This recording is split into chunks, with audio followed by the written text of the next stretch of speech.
আসসালামু আলাইকুম। আমার আজকের রেসিপি কাঁচা আমের হালুয়া। 2 মিনিটে মাত্র 2টি উপকরণে অসম্ভব মজাদার এই কাঁচা আমের হালুয়া বানিয়ে দেখাবো একদম সহজ রেসিপিতে, যেন ঝটপট বানিয়ে ফেলা যায়।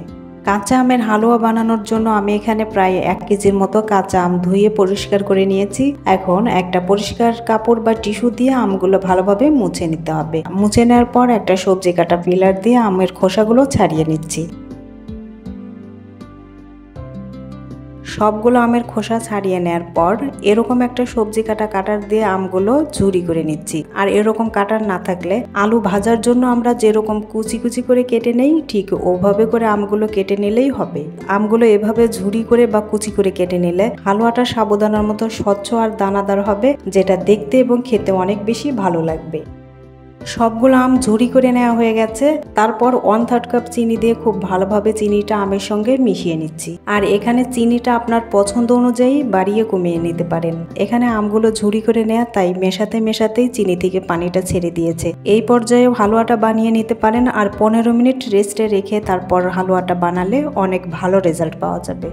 আমি ওই দিন হালুয়াটা বানানোর সুযোগ পাইনি, তাই পরের দিন হালুয়াটা বানিয়ে নিচ্ছি। এখন চুলায় একটা প্যান বসিয়ে আগে থেকে চিনিতে ভিজিয়ে রাখা আমগুলো দিয়ে দিচ্ছি।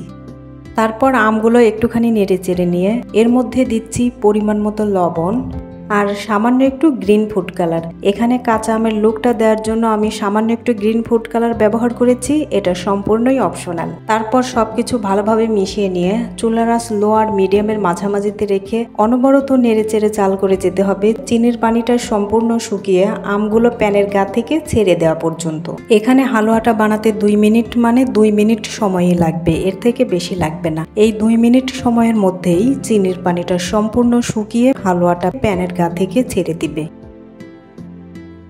এ পর্যায়ে চিনির পানিটা সম্পূর্ণ শুকিয়ে গেছে আর কাঁচা আমের হালুয়াটা প্যানের গা থেকে ছেড়ে দিচ্ছে, তাই এখন চুলা থেকে নামিয়ে নিচ্ছি।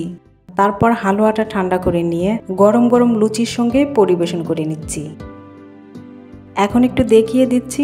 দেখতেই পাচ্ছেন কাঁচা আমের হালুয়াটা কতটা সুন্দর, সাবুদানার মতো একদম স্বচ্ছ আর দানাদার হয়েছে। কাঁচা আমের এই টক মিষ্টি হালুয়াটা দেখতে যেমন সুন্দর, খেতেও তেমন অনেক বেশি মজাদার। কাঁচা আমের এই টক মিষ্টি হালুয়াটা রুটি, পরোটা বা লুচির সঙ্গে খেতে কিন্তু বেশ দারুণ লাগে, তাই বাচ্চাদের টিফিন বা বিকেলের নাস্তায় রাখতে পারেন। আর রেসিপিটা ভালো লাগলে চ্যানেল সাবস্ক্রাইব করে পেজটা ফলো দিতে যেন ভুলবেন না। আজ এখানেই বিদায় নিচ্ছি। আল্লাহ হাফেজ।